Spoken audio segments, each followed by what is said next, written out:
Hello and welcome to the Game Theory Podcast. I'm your host, Sam Vecenie. We are presented by The Athletic. Today on the show, good friend of the program, Dave DuFour is here. This week we're doing a multiple part. You guys can see in the camera. I still don't know where the camera is because I'm new to video. But we're doing a two-part episode doing bold predictions for the second half of the season, post All-Star break predictions. Dave DuFour is here to do the Eastern Conference. I have a guest in mind for the Western Conference. I'm still waiting on planning, so I don't want to promise a guest for that one. But let's talk to Dave and do the Eastern Conference. Dave, what's going on, man? Not much. Enjoying the All-Star break, like actual break. Isn't it amazing? Man. It's so good. Like, I feel much more relaxed. Like, I still have college basketball to watch because, like, basketball for me as someone that does draft, like it just doesn't sleep this time of year. Oh, I did watch basketball for pleasure though. I watched Red Star Partizan. They had their derby game, and you know that's the greatest sporting event I've ever been to. Can you explain like the vibe in the crowd? I can't. To people like I can't. That have just never been over there because I've never been over there. Have you ever been to war? Those games, and it's unbelievable. It's unbelievable. I don't know, man. I imagine that. Yeah, it's kind of like what it used to feel like on the battlefield 1,000 years ago when you were rushing headlong into the opponent, even though you were just sitting there watching. And I saw this in the Red Star home gym, and it was home fans only there. There's riot police outside. There's chain smoking all in the stands. It's amazing. It's awesome. It's awesome. But I also really love dive bars in random places too. And this is sort of the dive bar basketball. I don't know. The basketball is fantastic. I mean, Adriatic League is not on the level of the Spanish ACB, but it's still really good and fun basketball, and it's physical. Hell, the crowd is physical, and it's an intense experience. But I've been at least described as an intense person, so I think it kind of suits me pretty well. I don't advise it to most people, but I loved it. I feel like it's one of those things that I would like to do once and never again, and like never even think about it again.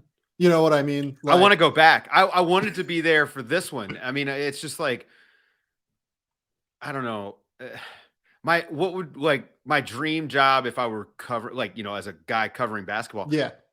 I would love to be covering the Adriatic League. That would be a lot of fun for me. It's like one of my favorite areas of the planet, and the basketball is silly-ish. Well, it's that, and it's not even silly. It's just different. It can be silly. It can be silly, right? Like Ante Zizic is a monster there, and I love the league for that. But it's this very specific, thing. I don't know. Yeah, like bigs who are hard workers, who are like extremely active, who are like just super big, it's why Boban came from that league. It's why Jusuf Nurkic came from that league. It's why Ante Zizic came from that league. Like Ivica Zubac, I believe, was developed in that league. I don't know how much he actually played in the Adriatic necessarily, but it's one of those things where that league just develops bigs because so many of the bigs in that area just have to develop such a thick skin and toughness to deal with everything that goes on. Yeah. I mean, it is wild, but this is not Adriatic League podcast. It could be. It could be. Hold on. Are we sure that it's not? No, I really do. I loved Serbia. Serbia was amazing, but yeah, we should talk about the NBA maybe. So what we're going to do here in this two-part podcast this week, we're going to do bold predictions. I'm going to ask my guests to give 4 bold predictions. I'm going to give 4 myself, and we are going to talk about these things, if they're overreactions, if they're just beyond the pale, or if they're actual things that could happen in the NBA right now. So the goal here is for these to be fun, right? Like the goal here is not, oh my God, you need to hold us to these things. Like if one of these 4 things that each of us say is right, it's a win. It's like betting like plus 400 odds on these aren't even guesses. Things, they're not even guesses. Yeah. Like we're trying to come up with fun things to talk about within basketball that I think are worthwhile topics. And the first one that I will kick us off with is like a bold prediction. It's definitely like over plus 400 right now. You can literally look at the odds for this one on BetMGM, and maybe I'll pull them up as we're talking about it. But my prediction is that Giannis Antetokounmpo wins MVP. And right now, that's pretty bold based off of what the current MVP conversation is. It is Nikola Jokic against Joel Embiid. Tim Bontemps did his straw poll that he does throughout the course of the year. And it was essentially like neck and neck, where Nikola Jokic and Joel Embiid had probably 5 times the support that Giannis Antetokounmpo did. Giannis was the clear third guy, though. And I think that what it comes down to for me personally is, I mean, Giannis right now is having, I think, probably his best season. Like, what he's doing right now is just insane to me. It's completely bonkers. He is second in points behind Joel Embiid, who's averaging 29.6. Giannis is averaging 29.4. Giannis is undeniably one of the 5 best defensive players in the NBA. And you could say the same about Joel Embiid. Like right now, if the vote was happening right now, I would vote for Joel Embiid. But I think that there's going to be a bit of friction as James Harden is integrated to that scheme. And I think at the end of the season, we're going to look up. Giannis is leading the league in points per game. He's averaging God knows how many rebounds. What, like freaking 12 a game, 13 a game, whatever he's up to right now.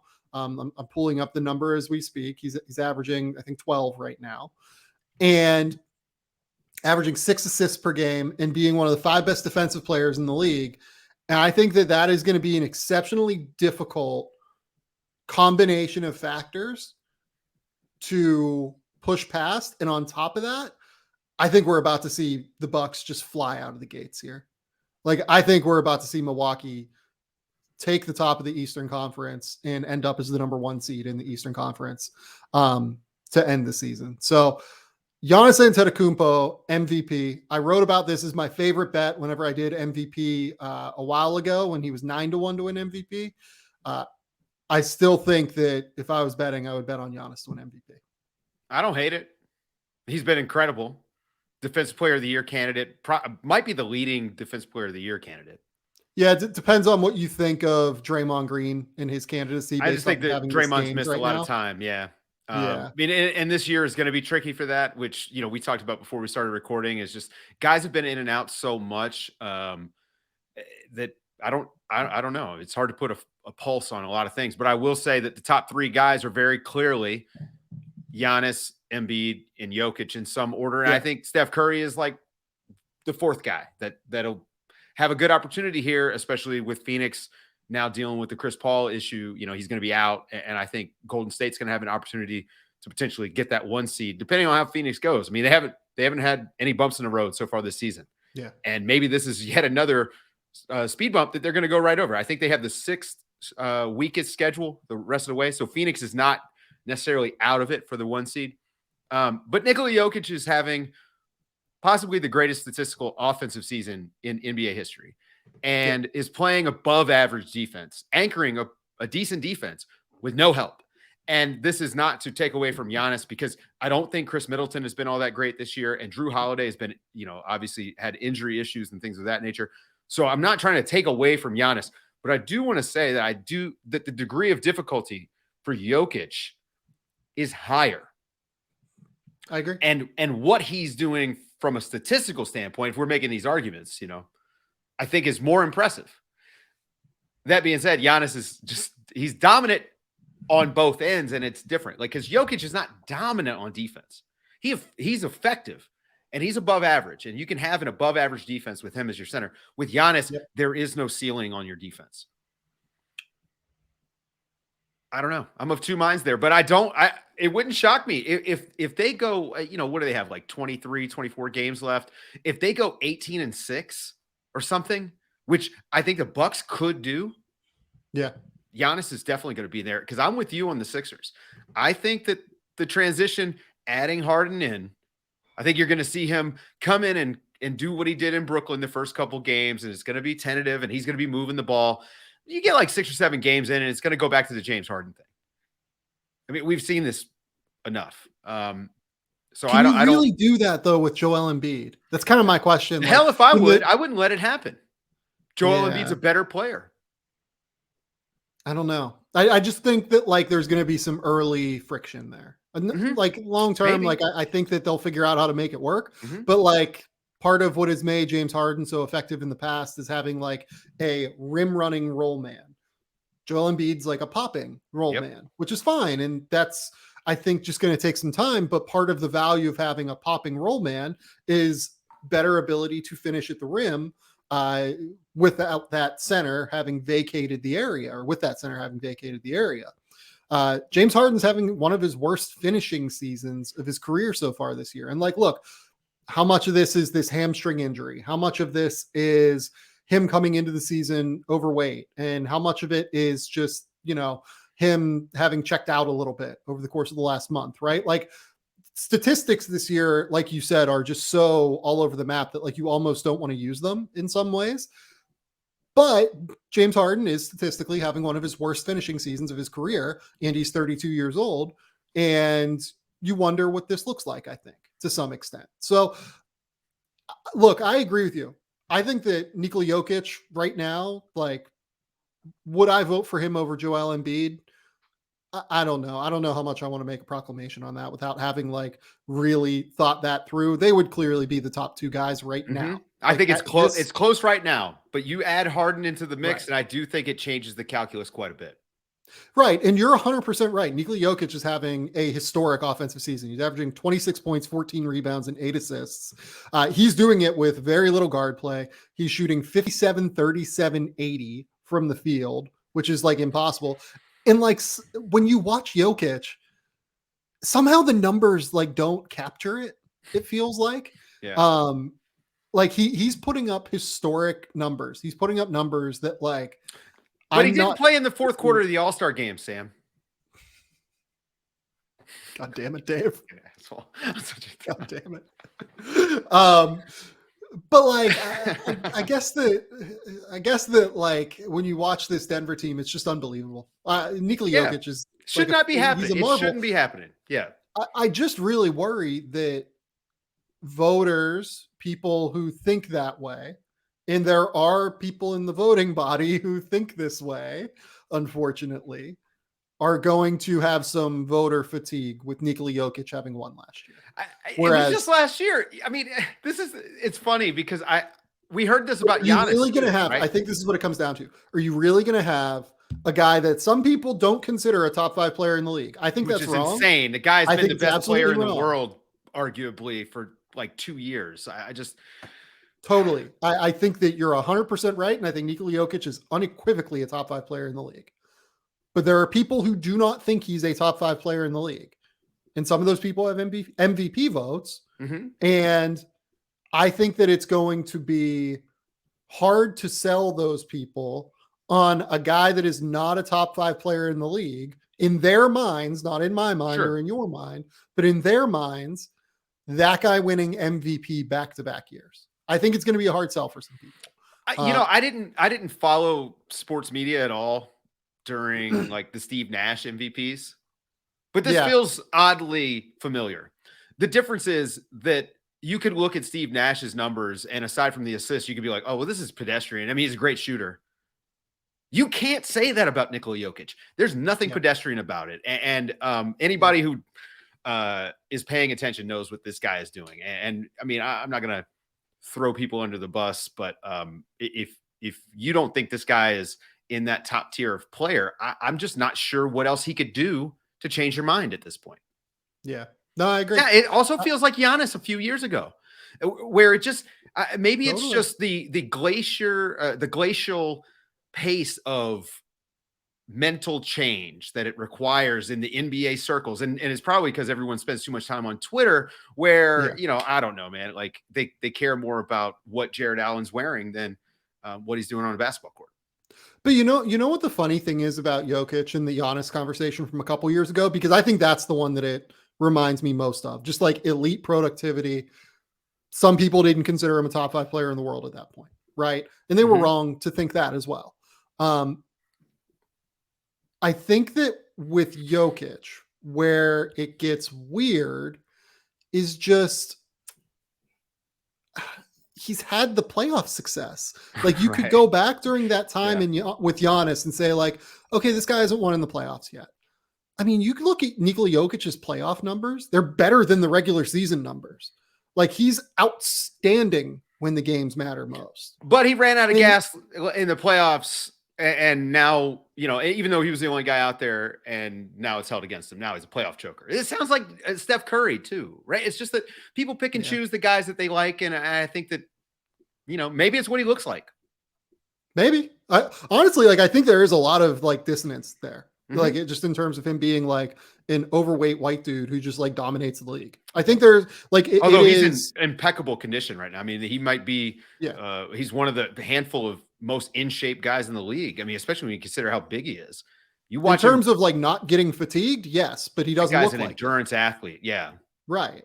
And he's a better athlete than what people give credit for. Like I've written before, like you talk to people at P3, like one thing that really stood out to them is his ability to get off the floor quickly, not his necessarily ability to like leap off the floor and get as high as like Andre Drummond or someone like that. His second jump on tip-ins, his timing is excellent. I mean, you know, we can sit here and extol the virtues of Nikola Jokic forever, and it'll never change the mind of some people. Yeah, until they win a title. And then it'll change. Yep. And Giannis like he'll become modern day Larry Bird at that point. Yep. Yeah. And Giannis like winning the title totally changes the script about Giannis. Yeah. Like there's what Nikola Jokic is doing right now and what he did last year is better than anything Dirk has ever done in his career. Oh man. He's at a higher level right now than Dirk ever was. And Dirk is a top 20 player of all time. I mean, like Nikola Jokic is a top 20 player of all time by the time it's all said and done. I think there are 6 of those guys in the league right now. That's a conversation for a later date. That could be a hot take, but that's. I think that the level of talent in the league right now is just so unbelievable. Unparalleled. It's so unbelievable. My favorite thing to say is that there are no bums anymore. There's not a single bum. No. Period. It's too competitive. No, there's not. Yeah. We're getting to the point, man. The difference between your middle of the road guys and your stars, that gap is shortening. The middle of the road guys are so much better than they were 10 years ago. And 20 years ago, good grief, those guys wouldn't even make the league now. And I think we're lucky to have this sort of upward trajectory of talent in the league. And that's something I talk about with the draft as well. Like the level to which you have to be able to enter the league to be able to play minutes now. Yeah. And that speaks to how good this rookie class is, that a lot of guys have really been able to step in. But I think that the talent level of the guys that are, 375th in the NBA to 450th in the NBA in terms of roster spots is higher than it's ever been by a substantial Agreed. margin. It's awesome. Yeah, but this original bold prediction was Giannis winning MVP, even though we just extolled the virtues of Nikola Jokic for a long time. Yeah. The reason I like the for take, me, though. I like it. Yeah, to shorten the take, essentially, is that I think there's going to be voter fatigue for Jokic that is unfortunate and shouldn't occur. And I hope that people go and watch Nikola Jokic more. And I think there's going to be some friction early with James Harden. And I think the Bucks are going to go on this crazy run here. They're going to win, 18 of their last 22 games or whatever, and win the Eastern Conference. And that's going to lead people to go for Giannis. Dave, you are up with your first bold prediction. The Chicago Bulls are going to lose their first round playoff series. Not a bad one. I like it. Let's dive in. Give me the take. I mean, I'm worried about their defense being able to hold up and what Caruso and Lonzo are going to be able to offer after missing all this time. And this isn't to say that they haven't been incredible. They're the 2 seed right now, or are they tied for 1? DeMar DeRozan and what he's done. Tied for 1.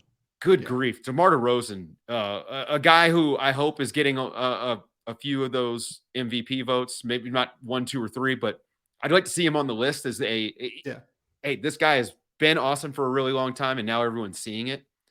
And when you have talent that fits him around him, look at what you can do. So it's been a great story, and they're a fun team. don't know if Vooch is going to be able to get it done. They need to be a home court advantage team, but their first round matchup, they are probably the home court advantage team that needs a favorable matchup the most. Like they are just ripe to be knocked off in the first round to me because of some of the holes and question marks.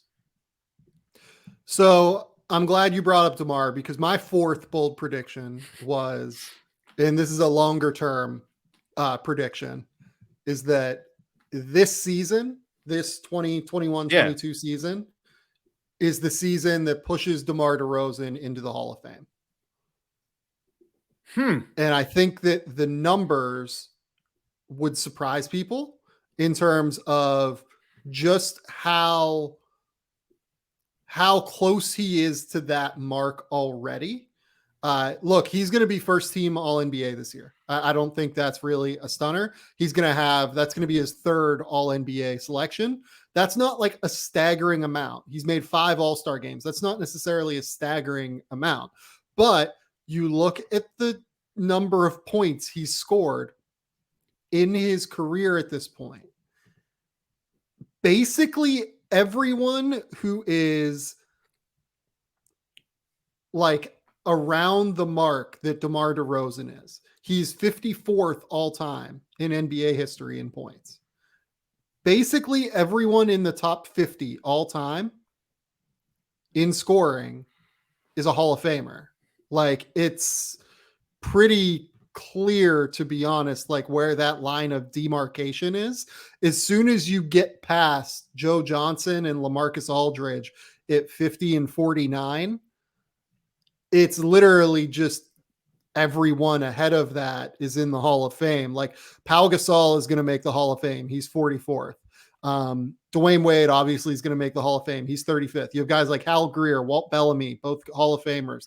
Bob Pettit, 45th, Hall of Famer. Mitch Richmond is probably the guy that's like most comparable to DeMar DeRozan in terms of like Hall of Fame career and numbers. He was a 5-time All NBA player in a weaker time period in terms of just basketball being played. Sorry to the like late 80s and early 1990s. 6-time All-Star. You just kind of look across the board in terms of what the numbers are going to look like. DeMar is going to have exceeded Mitch Richmond's numbers. I think that we're probably at the point where, look, DeMar right now is at, I'm trying to pull up the number. He's at basically like 20,000 points scored, something like that is the full number. Is it how many assists? 19,298. I don't know where he is in assists. So he's been top 15 in points responsible for like the last 7 years. This guy has been doing what he's doing. Now he's taking it up a notch in Chicago because he's got better players around him. And I mean, it's a system that it's perfect for him. It's perfect for him. This is what it looks like if you were to kind of build around DeRozan, which is a funny thing to say, but they are maximizing the thing that he's amazing at. Finding shooters and shooting in the mid-range. DeMar in seasons where, he averages, right now he's averaging 28 points a game, which is a career high, right? Like, let's even assume that he falls back into like the 21 to 23 point per game range. You're still talking about like 1,800 points per season. Let's say he does that over the next 2, that's like 3,600 points on top of where he's at now. And then add 500 more for the rest of the year, something like that. So let's add essentially 4,000 to the 19,298 that he's at. We're talking about a guy that's going to be a top 35 scorer of all time in the NBA. And on top of that, he's going to have made a first team All NBA team this year, carried a team to the top of the Eastern Conference. I think that it's going to be this season, particularly, that pushes people from, DeMar, like, we need to have arguments about DeMar DeRozan, he's like not a Hall of Famer, to this guy is a Hall of Famer. The numbers are going to stack up at the end of his career, no question. But then you look back at that 2021-22 season, he carried the Chicago Bulls. It was unbelievable. This is his Hall of Fame. This is DeMar DeRozan's Hall of Fame clinching season, is my bold prediction. I don't hate it. I don't hate it at all. I mean, I've been a DeMar guy for a while. He's an underrated player that I think got hammered unnecessarily because that's just what the internet commentariat tend to do with guys that don't fit into a perfect mold, whatever the perfect mold is. Like we just talked about with Jokic. I mean, you could rehash some of the same statements about DeMar, and it didn't help that LeBron embarrassed him very, very, very publicly. These were high profile games. I mean, Toronto was so good and could not get over LeBron. And then they win a title with Kawhi and not DeMar. So, this is, I don't know, man. It's been nice for me to watch as a guy who has enjoyed DeMar for the, most of his career. Yeah. I do think that you're probably right. He probably is going to make the Hall of Fame. And I think this season will help. But back to this season, Chicago could win their first round playoff series easily if everything breaks right for them. I just think that they of the, let's say the top 4 or 5 in the East, being Brooklyn, even though one of my takes is going to make it seem like they're not one of the top teams, but you've got Kevin Durant. But Miami, Chicago, Milwaukee, Philly, let's say, Brooklyn. I think that of that group, the Bulls are the most vulnerable. And that's not really that hot of a take. I'll call myself out there. Maybe it's not that hot of a take. Especially if they are the 4 seed and, maybe Brooklyn's the 5 seed or something like that. It's just the East is so tough that they are going to have a hard time no matter who they play. Yeah. I think that's right. Like, I think that they're the team that is probably most susceptible to matchup specific questions over a 7-game series. I think Zach LaVine's done a great job defensively, like improving and getting to the point where he's not a liability on that end. But if Lonzo and Caruso aren't at full strength and they're relying on like Ayo Dosunmu in those moments, or let's say like Javonte Green ends up being the guy like that comes back, right? Like I worry about offense and just like being able to completely sag off of a player. And like in the playoffs, I think that's what would happen to Ayo or Javonte Green or someone like that. And then defensively, I worry about having like a true stopper out there against like bigger wings, like a Jason Tatum or Jaylen Brown, or having enough size on the interior, frankly, to deal with guys like Joel Embiid, because like Nikola Vucevic is going to have problems with someone like that. Boston would be big trouble for Chicago.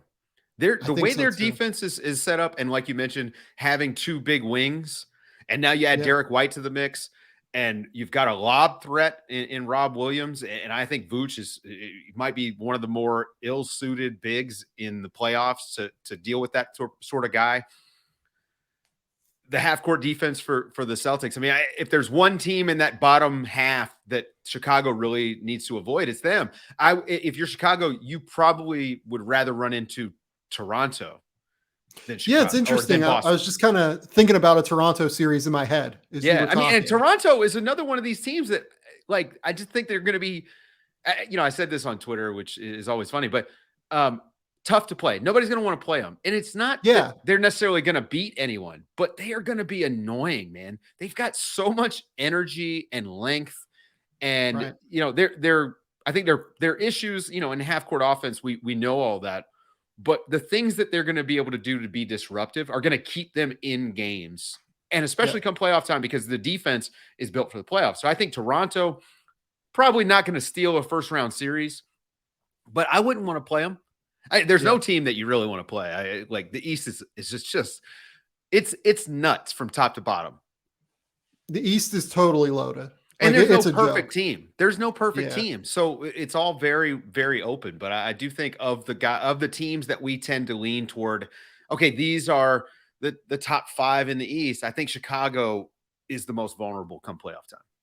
Yep. Okay.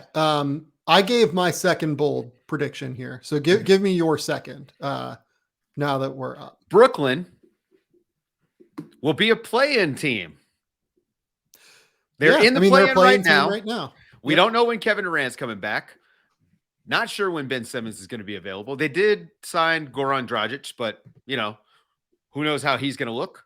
Who knows what kind of role he's going to be in? I don't know that they're going to be able to win enough games to get out of the play-in. Kyrie not playing home games, which as of right now, the mayor of New York is not backing down, although he quote is struggling with it. They're gonna get rid of that by the playoffs. I'm not worried about that. This is actually one of the reasons why the East is more interesting right now, is because I think Brooklyn is going to be a play-in team, and they're going to have Kyrie at home in the playoffs. And that's conjecture, by the way. I have no reporting on that. Yeah. This is just my guess looking at the way that things are moving. It's a fascinating situation with Brooklyn because the longer that they're without Kevin Durant, the greater those odds are. And Durant has been so evasive, I guess. Like, look back to the All-Star draft, for instance, just in terms of when he will be back, which is fine. Like, he should be evasive when answering questions of the media. Like, I don't really have a problem with him doing it, but it doesn't give a ton of confidence, maybe is the way to put it, in terms of just what the Brooklyn situation is going to look like. They also have a miserable schedule here coming up out of the All-Star break. It is going to be very tough for them to win games, because a lot of these games particularly occur in New York, where Kyrie is not going to be able to play. So they play coming out of the All-Star break. They play Boston at home. They're at Milwaukee, which is a game that Kyrie can play, but is an incredibly difficult game. They're at home against Toronto. Kyrie can't play. They're at Toronto, where Kyrie also can't play, I believe, because of Toronto border restrictions, right? Right. They then go and play a home game against Miami, which means Kyrie won't be able to play in that. And then they're at Boston on March 6th. That's a really difficult That could game. be 0-6. Like, it really could be 0-6 if Kevin Durant is not back and if Ben Simmons is not playing. So I don't know what to do with Brooklyn at this point, because if they lose those 6 games, they are probably a play-in team. Like, if they lose those 6 games, they're sitting at 31-34, and that gets really hard in the East. Look, you look at the top 6. Who in the top 6 is trending down right now? Nobody. Boston is trending up. They've solved so many of their problems. I mean, it's just, this could be where the standings are, outside of maybe, some shuffling between 9 and, you could even say 9 and 12, although I don't think the Knicks have it in them. But 9 and 11, I think you could have some swapping. Maybe Brooklyn can get up to 7, but I don't think Toronto is going to fall off. We might be looking at what the playoffs look like right now. Yeah. And a lot of this obviously is going to be health dependent, and we know, everything's in flux when it comes to that. But yeah, I just think that it might already be too late, unless Kevin Durant's back. Yes, he said Kevin Durant's back like next week. Like, it's all bets are up. They could be the 1 seed. Yeah, I don't mean probably. I don't think they can be the 1, but they can be pretty high. But they are going to be they're going to be much better if they have Kevin Durant back. But again, like you said, the indications aren't there. Doesn't seem like, what the funny thing is, talking it up. Like, you just mentioned, like, Golden State potentially catching Phoenix for the 1 seed, right? Because they're 6.5 games back. Brooklyn is 7 games back of the 1 seed, and they're in the 8th spot right now. Hey, and the one, listen, Miami has done very well this season, and I think Eric Spoelstra is on the short list of coaches of the year. Although they're a lot of guys doing really incredible coaching jobs this year. This is the year it's going to be toughest, I think, to pick the coach of the year, because there are maybe 10 coaches that you can make a good argument for. And it's all about context and how you feel about certain things. I just think that Miami is vulnerable. Not as much as Chicago, but I don't think that, I think that they've gotten by quite a bit because Spoelstra is so good, not necessarily because the team itself is good. And but I don't think anyone is going. I don't think Brooklyn's going to catch them for the 1 seed. Now, Milwaukee, 2.5 games back. Sure, you could sell me on that one for sure. Yeah, Milwaukee is. I think Milwaukee's about to go on a run here, as I mentioned earlier. Let's take a quick commercial break, and then we'll get into our 3rd and 4th bold predictions here in the East.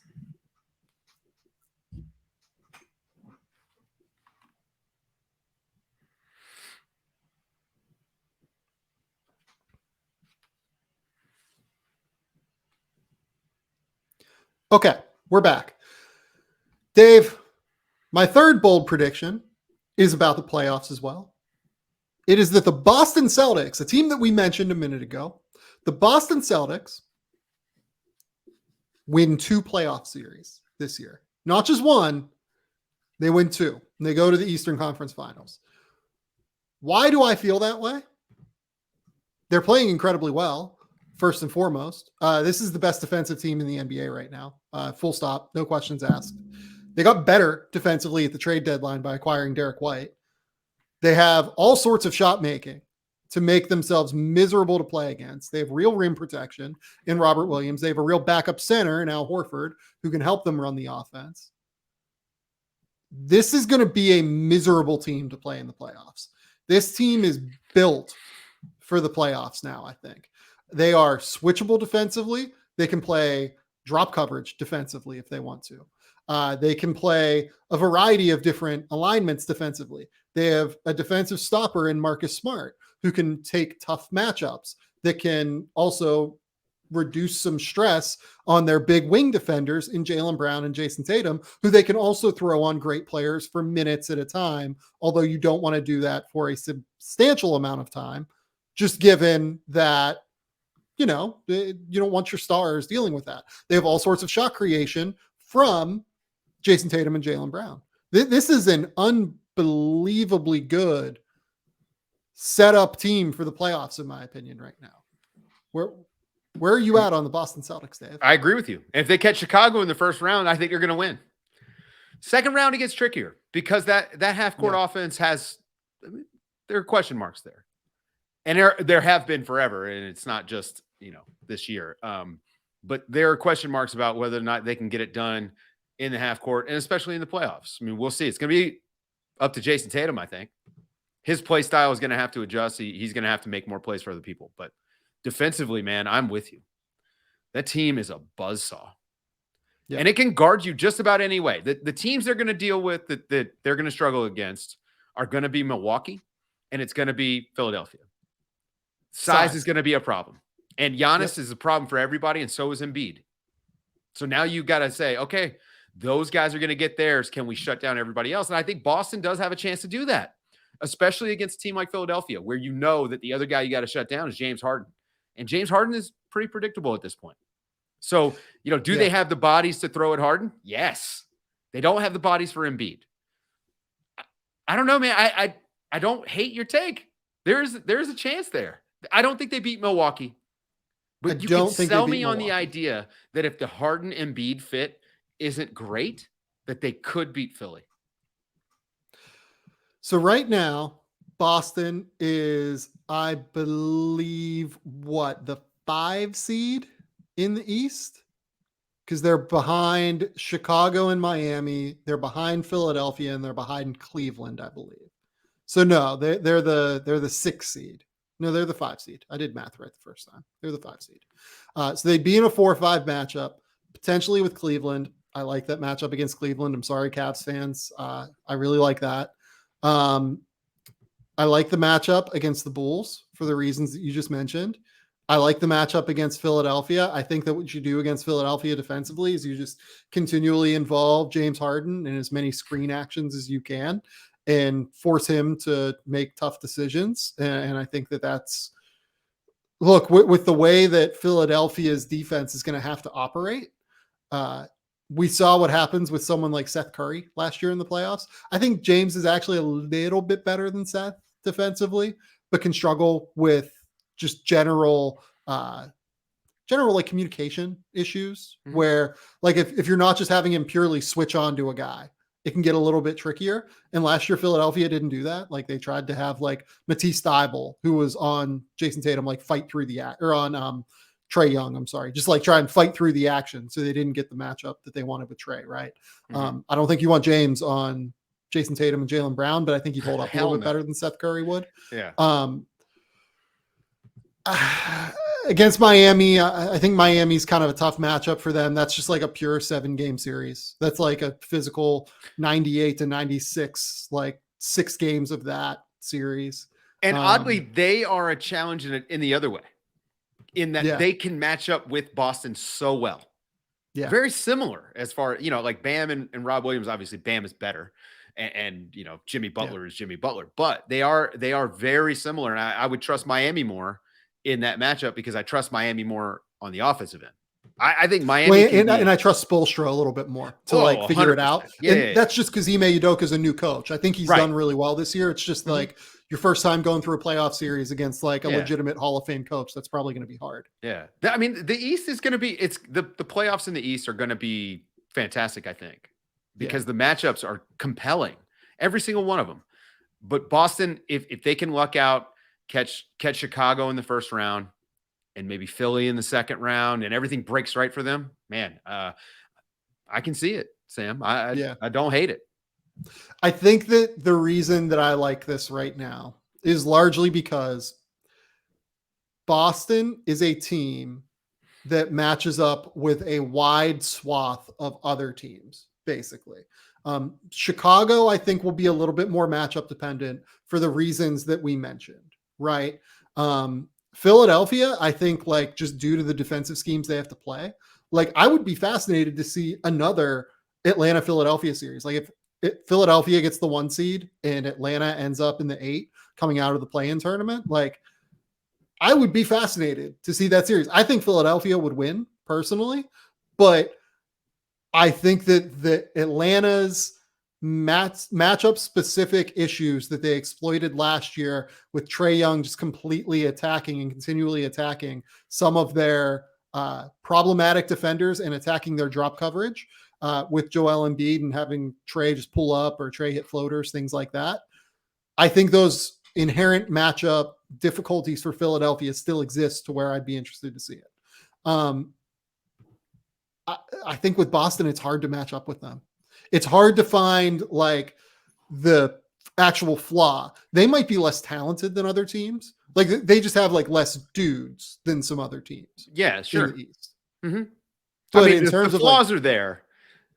The flaws are there. I mean, it's half court offense is a struggle for them. And I need to see more with Derek White because maybe it's not okay, but I just need to see more. We haven't seen enough yet. I think that's where I'm at. Like, I think Derek White's going to fix a lot of the unselfishness issues that their half-court offense can. Yeah, and I love what I saw in the couple of games that I've seen with him there. Yeah.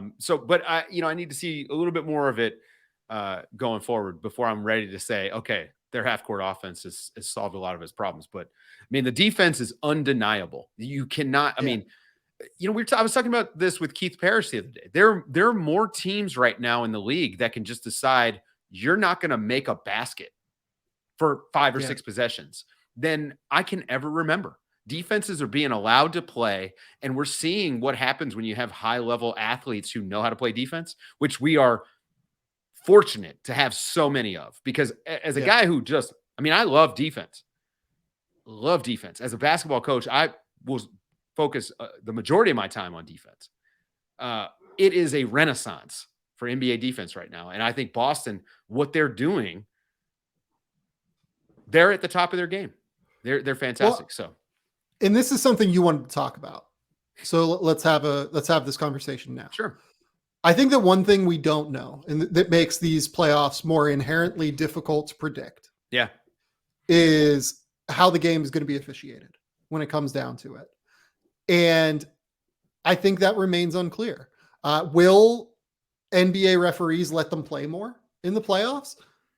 I think they generally, I think that in like win or go home scenarios and in like the heaviest moments, NBA referees do have a tendency more often than not to let the players decide it. If that's going to happen, teams that can be super physical on the perimeter, like Boston, I think are at an advantage, especially given what we've seen so far this year about the way the game has been called. I don't know. I mean, this is something you brought up. So like, I think it's really, really interesting. And I think that like, it does make it more inherently difficult to predict where the NBA is going to go during the playoffs this year. There's a good argument to be made that this regular season has looked more like playoff officiating. Mm-hmm. And as long as this continues, then okay, cool. It's more predictable. But usually it changes. Usually it tightens up. You don't get the same amount of calls. I mean, it's one of the big knocks on James Harden is, oh, this shit doesn't work in the playoffs. And it doesn't. Chris Paul too, right? The grifters that we love so much. Doesn't work. I think that's what we should expect. But will they allow the amount of physicality that they're currently allowing come playoff time? Because a lot of this stuff is happening on the perimeter, and you can argue it's not necessarily affecting the play, but of course every single action is. But defenders outside they're getting more handsy. They're able to use their hips more. And I think that this is more of an accurate representation of what NBA defense should be allowed to be. And I hope to see that continue in the playoffs. And that, I've been pleased this year with the officiating and no reviews and all of the other things that, make me feel like my time is being respected.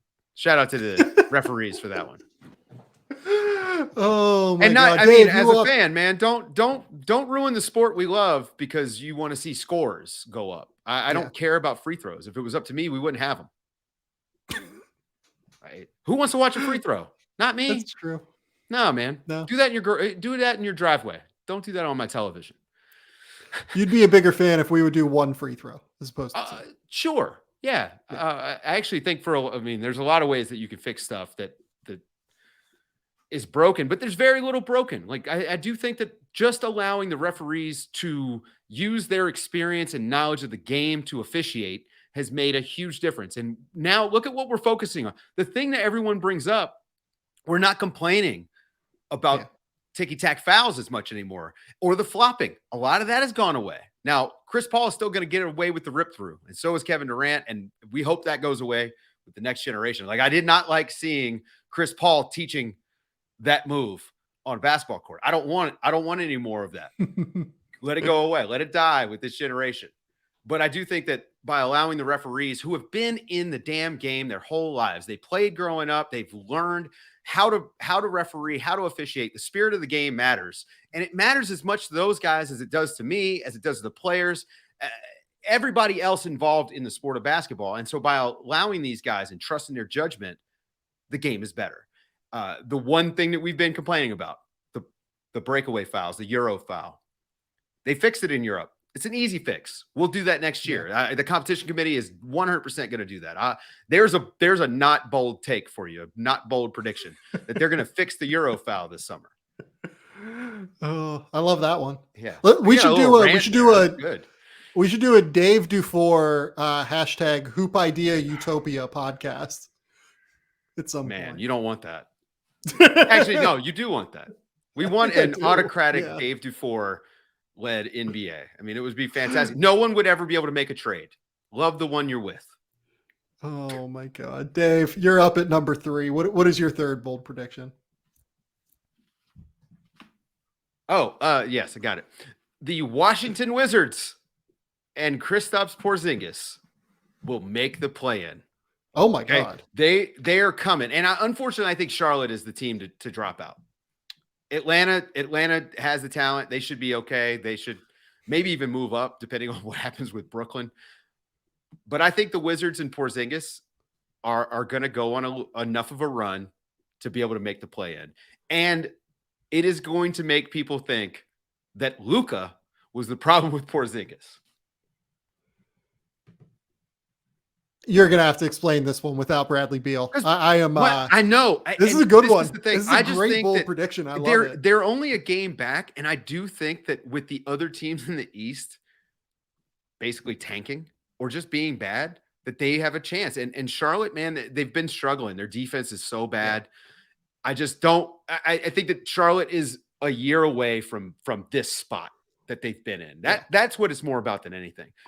And the Wizards have had some weird stuff, but it seems like they tried to sort some of that weirdness out at the trade deadline, and they got Porzingis, who's a good player. Like, they improved. Even without Beal, they made their team better. And so I just think that they've got a good shot. It's not really that hot of a take. None of these are. Two games, they're 2 games back in the loss column of the Charlotte Hornets. They are 1 game back, period, of the Atlanta Hawks, or they're 2 games back in the win column. I'm sorry. The same in the loss column, the Washington Wizards and the Atlanta Hawks. Or in the Charlotte Hornets. I'm sorry. I don't hate this. I would feel like definitely this is going to happen if Bradley Beal like is going to play. And I think that they have every desire to win in order to prove to Bradley Beal, we can win with you next year. We can make this work for you next year if you opt in. I think he has to opt into that deal this summer or resign if you just sign this enormous, massive extension. This is not he's a bad do team. that, right? Like he's going to sign that extension, right? Like that's happening.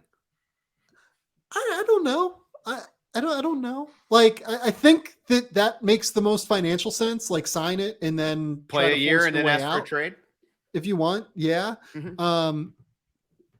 Yeah, I don't know. Kind of what we all thought would happen on the last extension with him.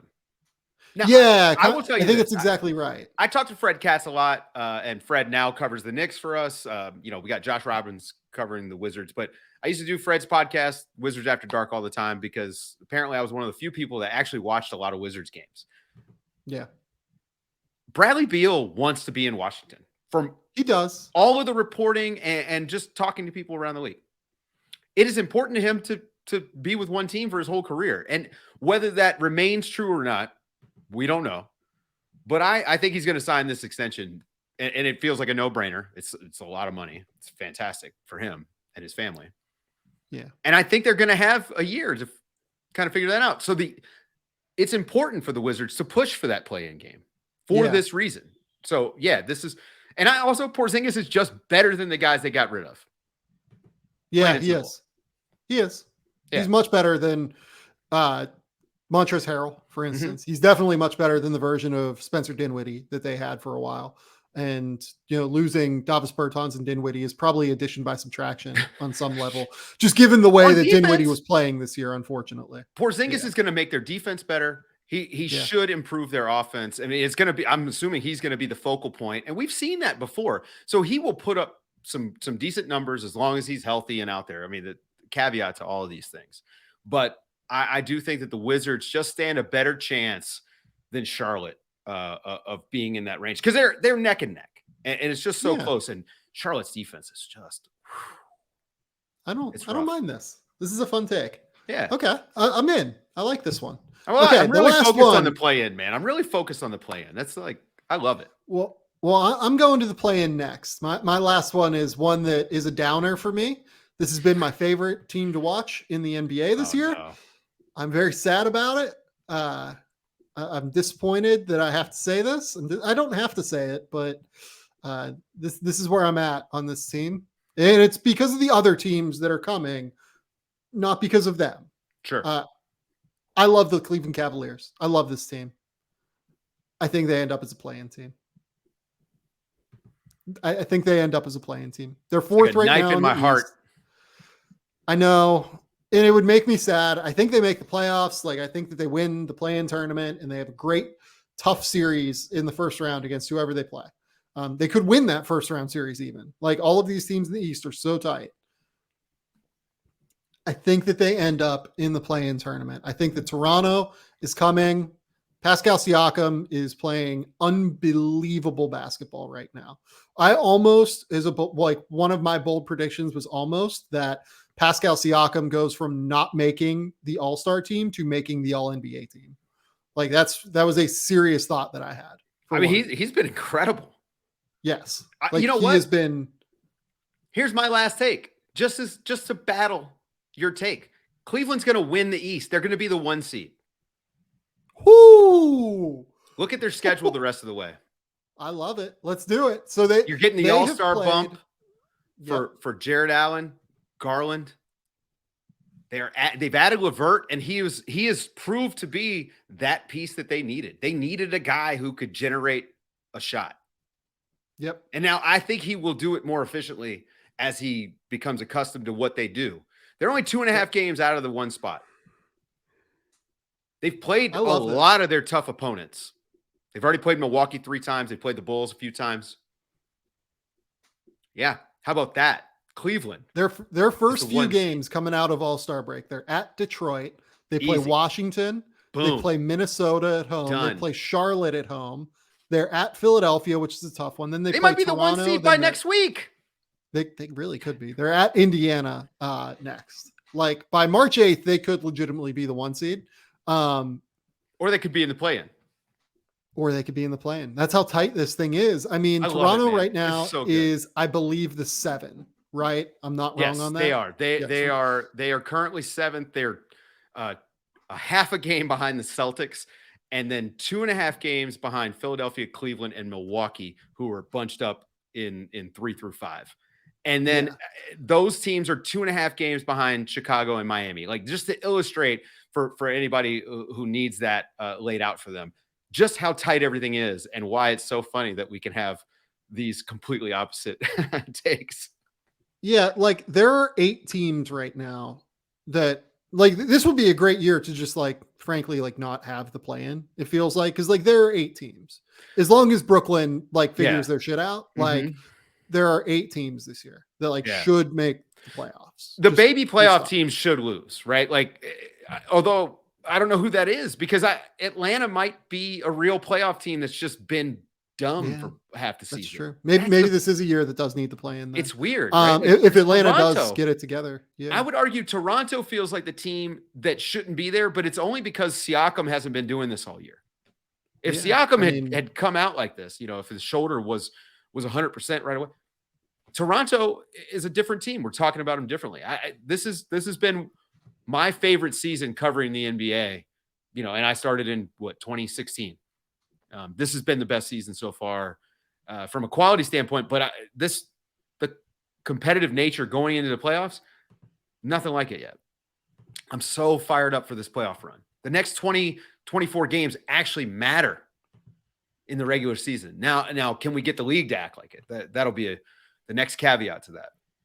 So the Toronto Raptors, over the last 15 games that they've played, they are the 3rd best team in the Eastern Conference. They have a plus 4.7 net rating.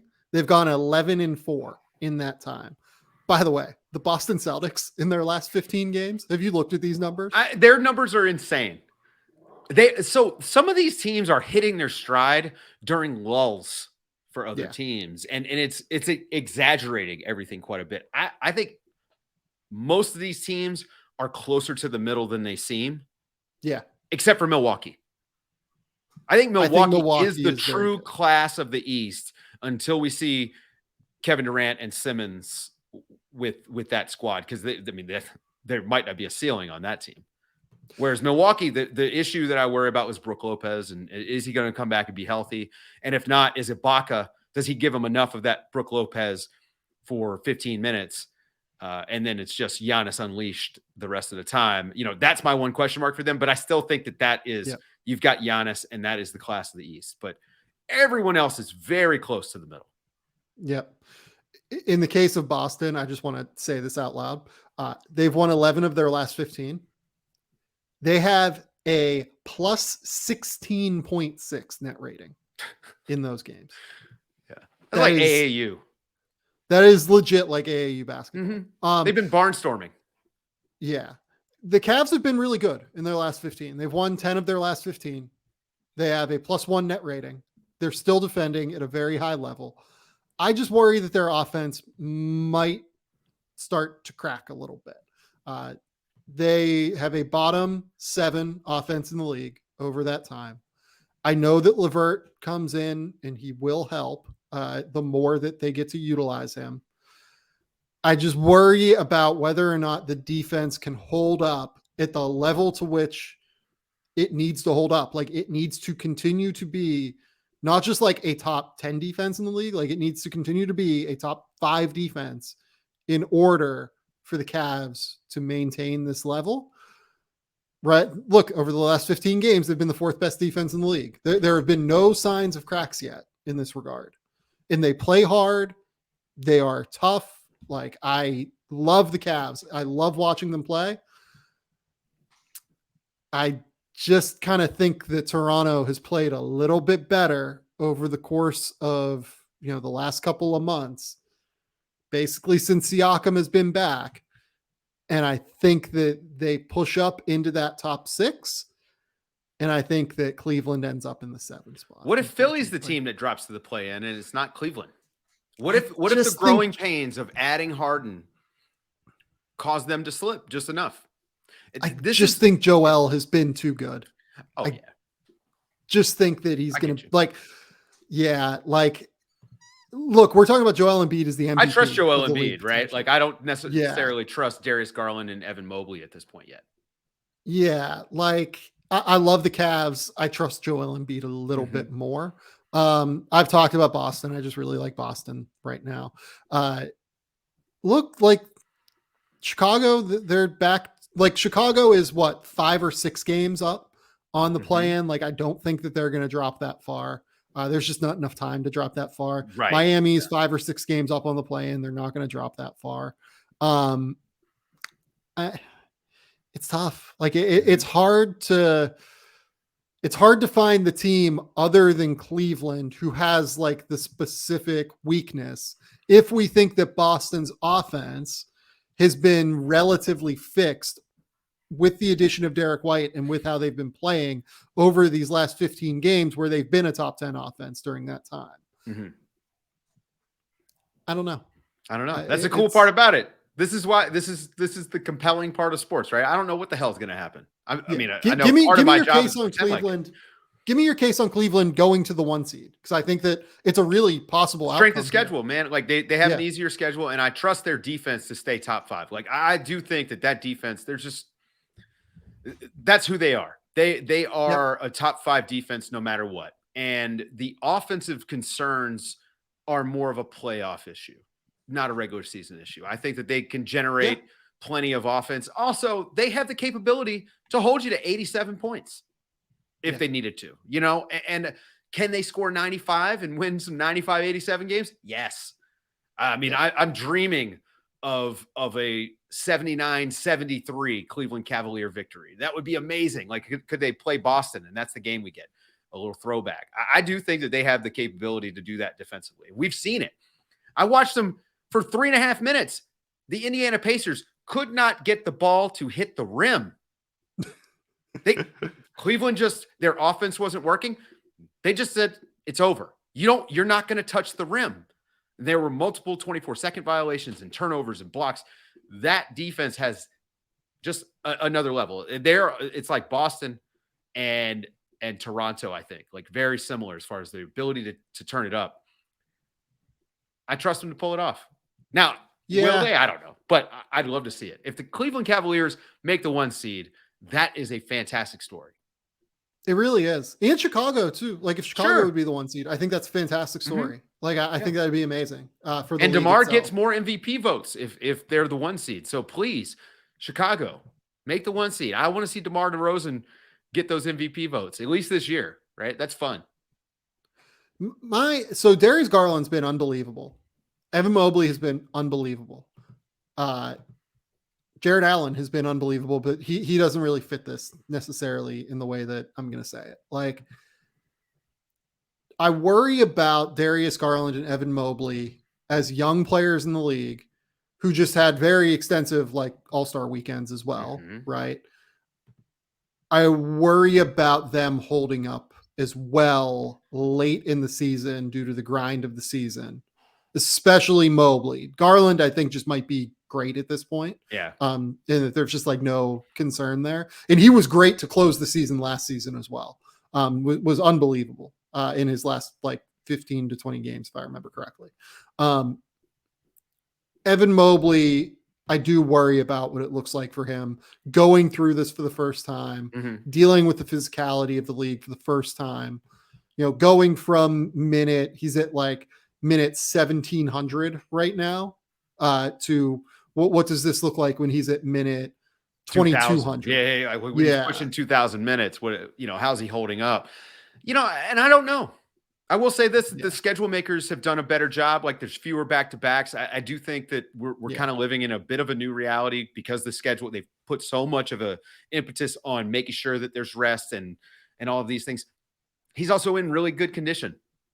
Yeah. Clearly has worked on his body. And I think that those guys hold up better. So I'm betting on Mobley. I mean, hot take, but That guy's going to win Rookie of the Year, and deservedly so. I will put my money on him being able to hold up for the next 20, 22 games, whatever they've got left. I think he's going to be able to pull it off. And yeah, I'm leaning Cavs. Yeah, Cavs are going to win the East. I'm just there's my hot take. There you go. Yeah, I would love. I hope he does. Like, I really amazing. genuinely hope he does. Yeah. I will say, you look at the shooting numbers. I mean, he's shooting 49, 18, 59 over the course of his last, what is this? 14 games. I hope he holds sample up. size. Small sample size. Small sample size. Small sample. That's small how sample. that's how we write over that. Small sample size. Yeah. Only 14 games. And I worry about what their defense looks like and how well it hangs together if Mobley drops off by 10%. Yeah. But I mean, again, this is the physical unknown, right? This is new territory for him. It's new territory for us. So yeah, this is kind of like the cool thing about dealing with human beings, right? Like, it's unpredictable. Yeah. I hate this. I hate this prediction. I should have just done the Pascal Siakam goes from not making the All-Star team to making the All-NBA team. Like, that's a good one. I like it. No, but the Cavs, I just, I'm a big fan of the Cavs. They've been one of my teams to watch coming into the season. I actually chose really, really well this year. I mean, the teams that I said I really wanted to focus on: Memphis, Cleveland, Charlotte, Golden State, Minnesota. These are the teams I'm trying to watch more and more of. And, coming into this year, and man, it paid off when Cleveland just hit on Evan Mobley. What a revelation that guy is. Unbelievable. What a player. Dave, that's all I've got for you at this point. That's it? We went an hour and 6 minutes. It's beautiful. We didn't stay too long. Podcast, man.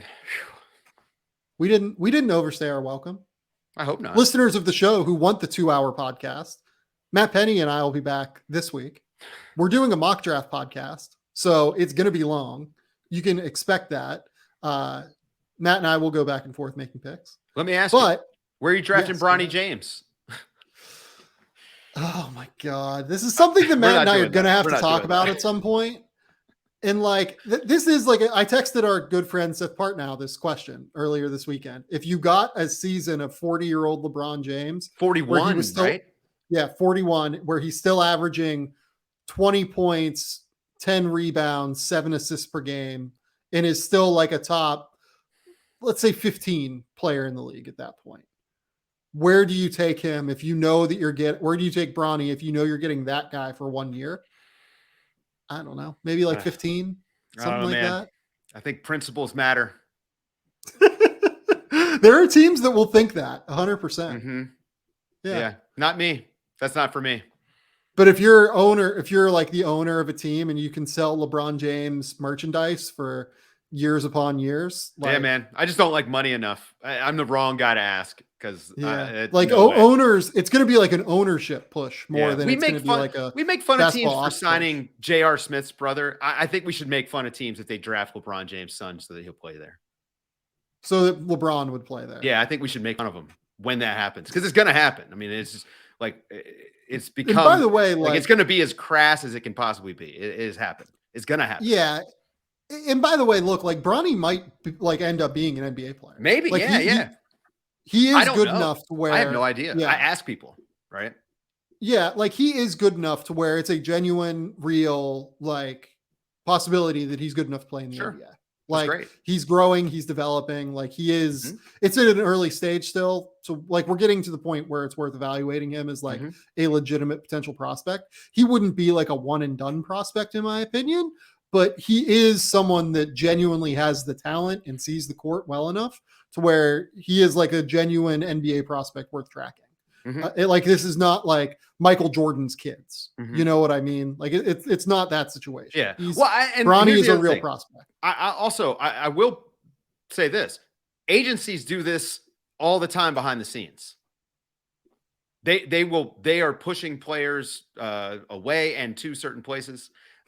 This is not I'm not trying to hammer LeBron for doing this. I want to point out everyone does this.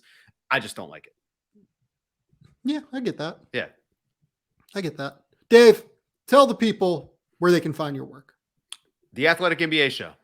7 days a week at this point. I mean, we are just all encompassing. So we got the Daily They're Ding, we cranking got it out, Nerder She baby. Wrote on Friday. I mean, the entire feed is just top to bottom is fantastic. Actually, as a matter of fact, I'll give a shout out to the guys, Basketball Buds. The post All-Star Basketball Buds with Michelle Beadle was fantastic.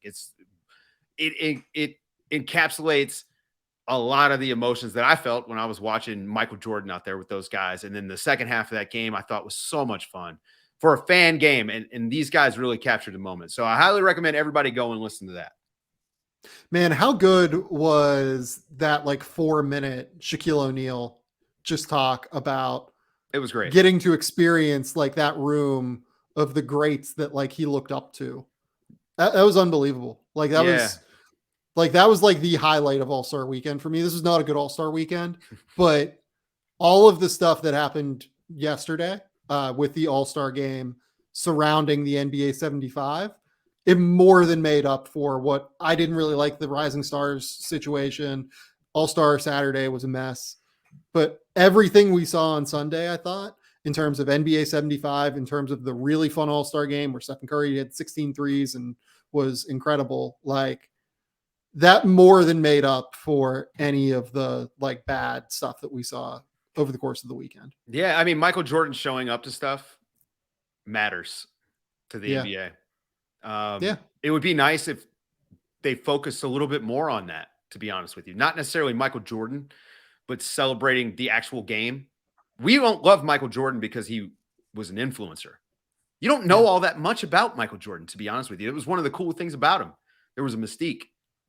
Now we have since learned a lot, unfortunately for me. I don't care. But I do think I would like to see the NBA focus more on that. Hey, this is great. Instead of selling me NFTs and shit like that. Yeah, the Jalen Green NFT dunk was the best. Yeah, I'm not into Ponzi schemes. So please just focus on the history, the rich history and culture of the freaking sport. Yeah, I am on Dave's side on that one in terms of the way that the league continues to put its product forth toward its consumers. This has been the Game Theory Podcast. Please remember, rate, review, subscribe, do everything you can to support the show. We will be back next week, in a couple days, to be honest. Typically it's next week, but we'll be back in a couple days with the second part of this podcast, the Western Conference bold prediction show. And then later in the week, probably on Friday, will be the mock draft podcast. So this will go up on Monday. I'm guessing the Western Conference bold predictions will be Wednesday, and then Friday will be the mock draft show. So until next time, we will talk soon.